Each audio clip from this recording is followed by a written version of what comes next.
Okay, this is from you, not today. Thank you.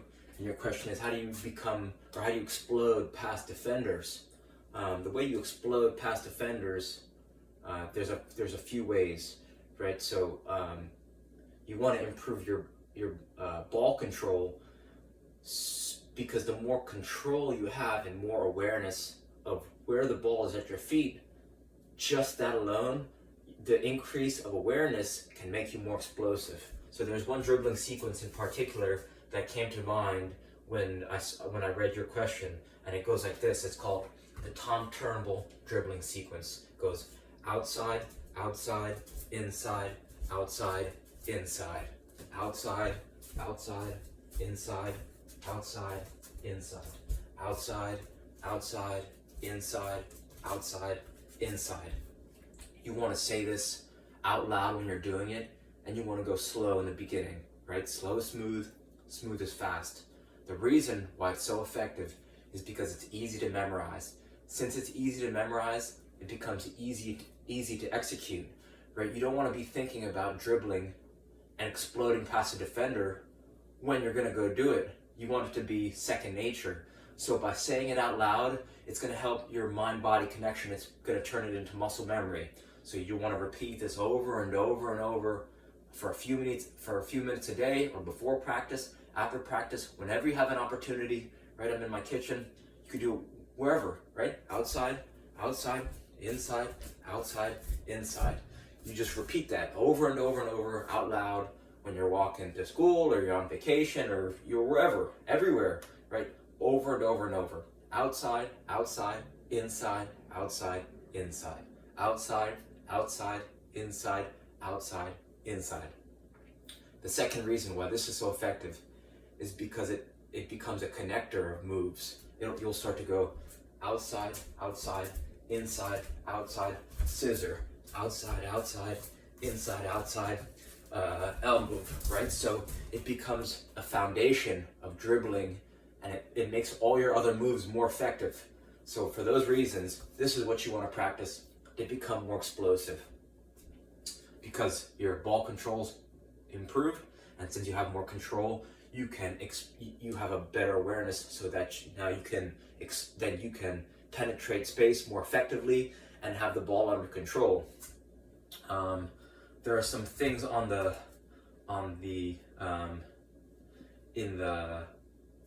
here are some additional things that you might want to consider. I'm going to start with the cheapest one first. Actually, let's start with the free one. So they say balance is on one leg, right? They say that this book, Balance is Power, by this guy Jim Klotman, he's done a lot of research, and he says that this standing here isn't balance, but standing on one leg is balance, because think about right before you go to shoot a ball, think about when you're taking steps. So the time it takes you to go from to lift the one foot up off the ground, this is balance right here, balance, balance, balance, and then this stepping down, and then it's that time that it goes from one foot to the other. So I want to encourage you to spend more time doing the one leg balance, right? So there's a lot of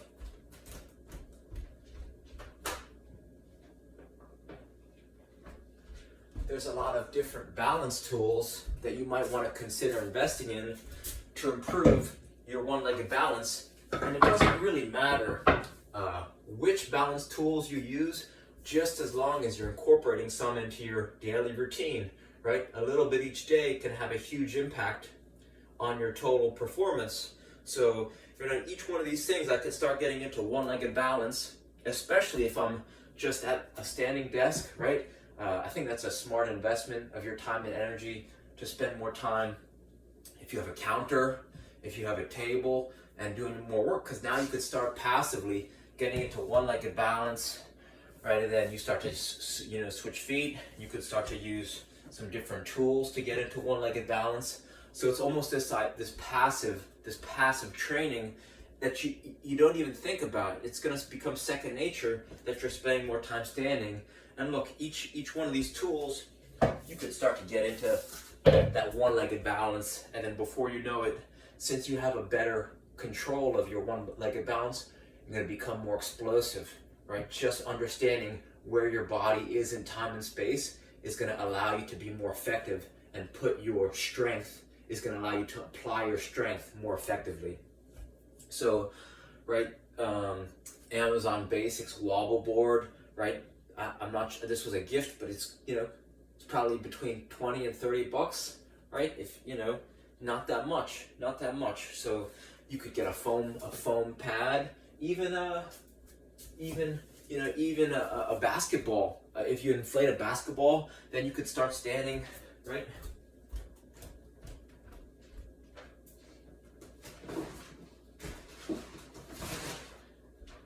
An overinflated basketball or a medicine ball, then you could start standing on it like this, and it's going to put your ankles in favorable positions. That's going to help you prevent ankle injuries, right? So any tools, you got to be creative. Any tools, if you're creative, can help get into one-legged balance. The third thing that you might want to consider is investing in an RMT rope. RMT stands for rotational movement training, and all it is some soft rope, a little bit longer than you are tall. Right, I'm 5'10". On a good day, this rope, you want it a little bit longer so you can tie some knots if you like. So this rope's about 6 feet long, and what you're going to start to do is swing it, right?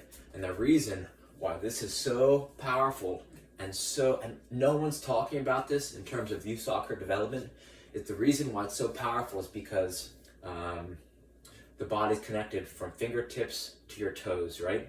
And the body has a natural rhythm, right? Think about a rhythm to the game. You have a heartbeat, right? There's a natural rhythm. So when you start to tap into your body's ability to keep a rhythm, right? What this taps into is it acts like a metronome, right? So this starts to synchronize your body's movement so that you're more effective and balanced on the field, right? You could start to bend and twist your spine, and a lot of energy is created this way. So you start to learn different movement patterns, and it starts to become complex. There's complexity in this rhythm, and you could start to speed it up or slow it down. And then it's going to help you whip your arms up, whip your arms down, pop the knee up. And this is each one of these things is going to help your running technique. It's going to make you more balanced. So basically, this is another thing that's going to help you develop explosiveness on the field in a very low impact way. It's a great tool for warm up. At first when someone introduced this to me, I was like, what? Swinging a rope around?